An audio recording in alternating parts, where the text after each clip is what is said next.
Hello, xin chào mọi người đã quay trở lại với kênh của mình. Thì sau gần 100 clip hàng bằng cái mỏ hàng khối lông 60W đó mọi người, thì hàng không đấu nổi đâu, cho nên bây giờ quyết định là đầu tư hẳn một trạm hàng chạy pin Makita luôn ha mọi người. Đấy, bây giờ nè, thì đây là cái bộ mình tự DIY, tự gắp lại mọi người, chứ không phải là mình mua sẵn người ta làm ha. Rồi để mình lôi đồ ra hết mọi người, nói chung mình nhiều đồ lắm mọi người.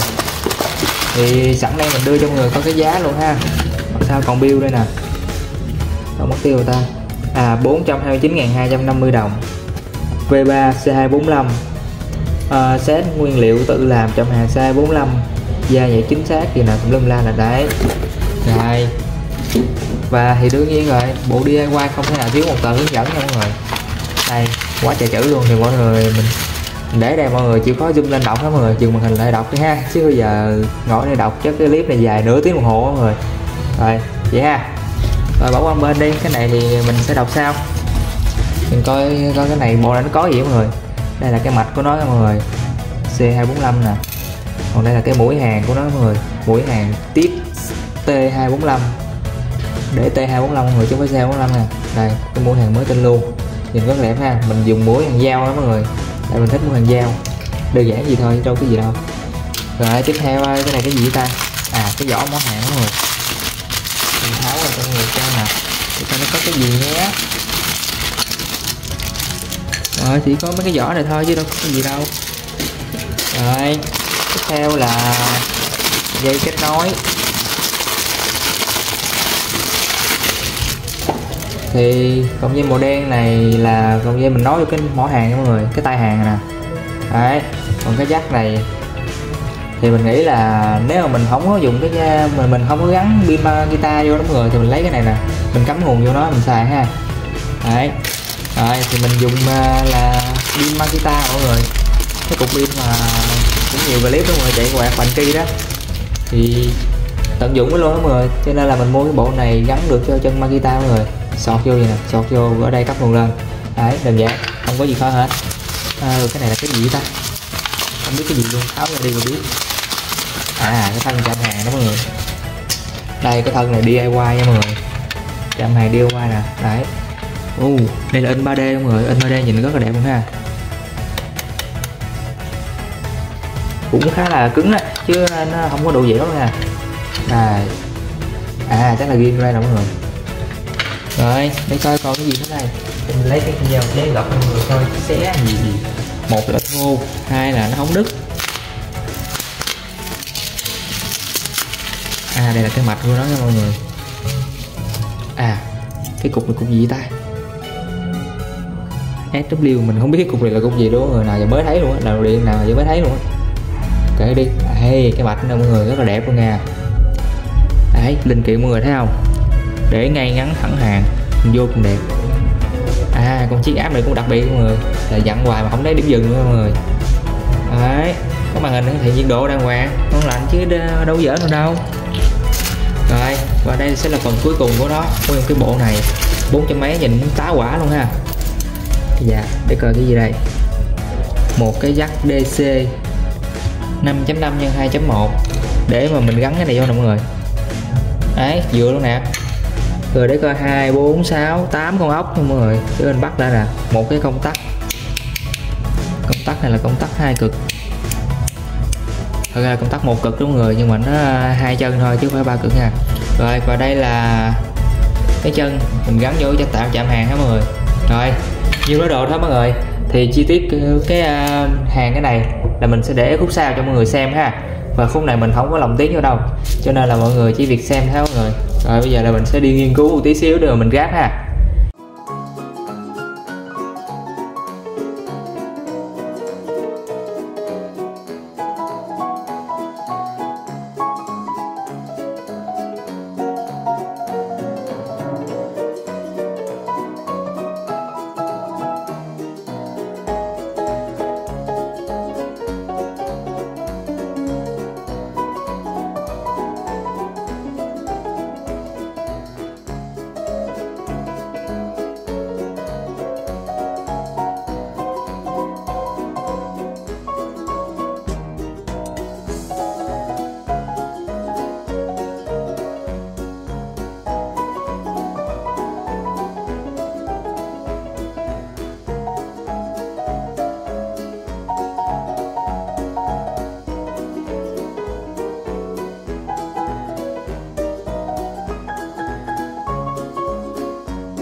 Rồi thì cuối cùng là mình cũng lắp ráp hoàn thành đó mọi người, hơn nửa tiếng đồng hồ đấy, nhìn lẹ lẹ vậy thôi. Thì cái chỗ này của mình hiện tại nó bày hàng những cái chuồng heo vậy đó mọi người, nên là quá trời bày hàng luôn rồi, dữ lắm nhiều đồ. Kệ đi, hồi quay xong rồi mình dọn sau ha. Rồi bây giờ mình sẽ gắn vào thôi nhé mọi người. Trạm hàng DIY V3, ok, cắm vào pin Makita nha mọi người. Hello, đây chỉnh được nhiệt độ nha mọi người, chỉnh được từ 50 độ C cho đến tối đa là bao nhiêu đây, rồi 500 độ nha mọi người. Rồi bây giờ mình sẽ để 325 trước đi ha, tại thấy số đẹp. Tại cái mũi hàng nó còn hơi nóng đó mọi người, kệ đi, mình quan tâm khả năng bù nhiệt đó thôi ha mọi người, chứ nó gia nhiệt cực kỳ nhanh lắm, nhanh dữ lắm, nhanh luôn á, nhanh không thể tin nổi nữa. Đó đó mọi người thấy không, số nhảy kìa, đó quá chạy nhảy dữ rồi, đây nhảy cỡ đó không đó mọi người. Rồi mình sẽ thử mọi người, đó đụng vào cái này chảy thiết liền đúng rồi. Rồi thì đây cục pin 12V nha mọi người, mối hàng nó bự đó, giờ mình test liền luôn nè, cái chỗ bự nhất nè, đụng vô nè, đấy mọi người thấy không, chảy nhão như cháo luôn ông nội ơi. Rồi qua mối tiếp bên đây thứ hai nha, bù thêm miếng thiết vô nè, hết nhiệt nha mọi người, tăng lên nè, đây mọi người thấy không, 315 độ nè, mình sẽ tăng lên hết cỡ luôn nè. Rồi 400 mấy độ đó, để 2 giây thì nó hết chớp nha mọi người. Đây đụng vô cái chảy kìa, tè le hết luôn,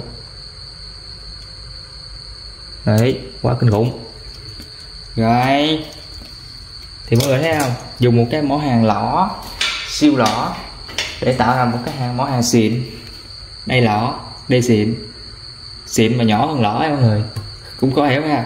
Nhưng mà kệ đây mọi người thấy đó, nhìn cái clip làm nãy giờ cũng vất vả chứ không có giỡn được ha mọi người. Đấy. Rồi thì cuối cùng mình cũng đã có một cái mỏ hàng mới, một chạm hàng mới. Thì những clip sau có lẽ sẽ hàng những món đồ ngon lành hơn và dễ dàng hơn. Rồi thì cảm ơn mọi người đã xem hết clip của mình. Nếu mọi người thấy hay, đây là một like, một subscribe cho mình nha mọi người. Đường link mua cái mặt này mình sẽ để bên dưới. Nếu ai tham mê chế cháo thì có thể mua về và tự chế. Thì yên tâm đi hết mọi người. Đây nè, trong tờ giấy hướng dẫn nè, là ông chủ shop ông có cái video đó nói với lại sơ đồ đó nói luôn, mình muốn coi cái nào cũng được. Video này của ông trên YouTube nha mọi người, mình coi YouTube còn mình làm theo đó chứ nhìn cái sơ đồ tùm lum tà la không biết đường gờ mọi người. Rồi thì mình đã đấu theo cái này là theo kiểu nào có thể vừa xài được test 1, test 2, test 3 gì tùm lum lá cho nó dùng tất cả luôn nha mọi người. Mà hiện tại mình có cái mỏ này cho nên mình đấu mình xài này thôi, mốt mua mỏ khác gắn vô thôi mọi người. Rồi chào tạm biệt và hẹn gặp lại mọi người những clip sau.